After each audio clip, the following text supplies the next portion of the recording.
Hello, everybody, and welcome to another installment of Mego Museum's Mint Off Card. This week we are going to talk again about Wave 7, and I have a preview of an action figure set to be released this month.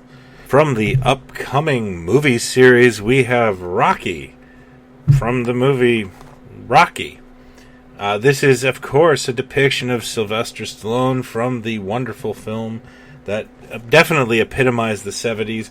I honestly thought about jokingly singing this in the Rocky theme, but then I didn't want to get sued or get a copyright strike, so I didn't do that. But what a wonderful, iconic 70s character for Mego to jump onto.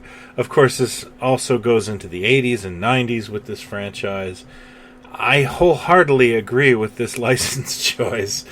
Of course, this isn't Mego's first boxing action figure. Their first boxing action figure would be Muhammad Ali in 1976. Unfortunately, the line didn't sell as well as they hoped, but I honestly believe that if Mego had sold a ton of Muhammad Ali figures, they would have invested in a Rocky figure. So my first thoughts are the card art is actually pretty darn great. I love the use of color and the design. The black and white Rocky is an awesome striking figure against the red, and it allows the figure to speak for themselves. Turning around, you have the typical name of Dr. Mego as the consultant. Sculptor is Scott Fensterer, who also, I believe, did the Andre the Giant for Mego not long ago. And if you actually have a long memory, Scott sculpted the Greatest American Hero for the FX convention. Gosh, was that 10 years ago? And, of course, the seamstress is Rachel Baker. So, without further ado, let's take Rocky off the card and see how many rounds he can go, shall we?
And there you have him, Rocky Balboa from Mego's new movie series. You know, at Mego Meet, the folks at Mego Corporation did mention that this is not a one and done. They are planning to do more characters in the Rockyverse. I believe I heard Ivan Drago's name mentioned, and Apollo Creed. Someone asked about Clubber Lang, and they said they are trying to get Mr. T's likeness. So this could be kind of an expansive boxing universe of action figures. I'm impressed by the detail on the back of the robe. Putting that Shamrock Meats incorporated on the back was not something I expected to see, and there it was. So excellent detail, Mego.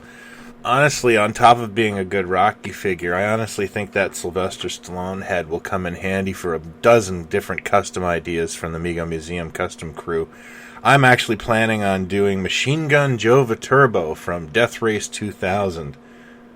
Wave 7 has been a real joy to review and document. I'm really grateful to Mego Corp for doing this, sincerely, because this is the most solid wave of action figures they have produced yet. Mind you, I've liked something in every wave they've produced. I've been a fan from day one, but I really do feel like they've got their A-game going right now, and I'm really hopeful for the future. I can't wait to see what Wave 8 brings, although I'm going to bask in 7 for a while.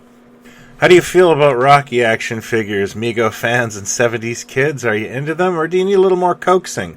Let me know in the comments below or in our Facebook group Mego Mania. As always, I want to thank Mego Corp for this wonderful sneak preview. you can talk to them directly in their Facebook group, Mego Ambassadors, and I'll leave a link below. But that is the way to get in touch with them.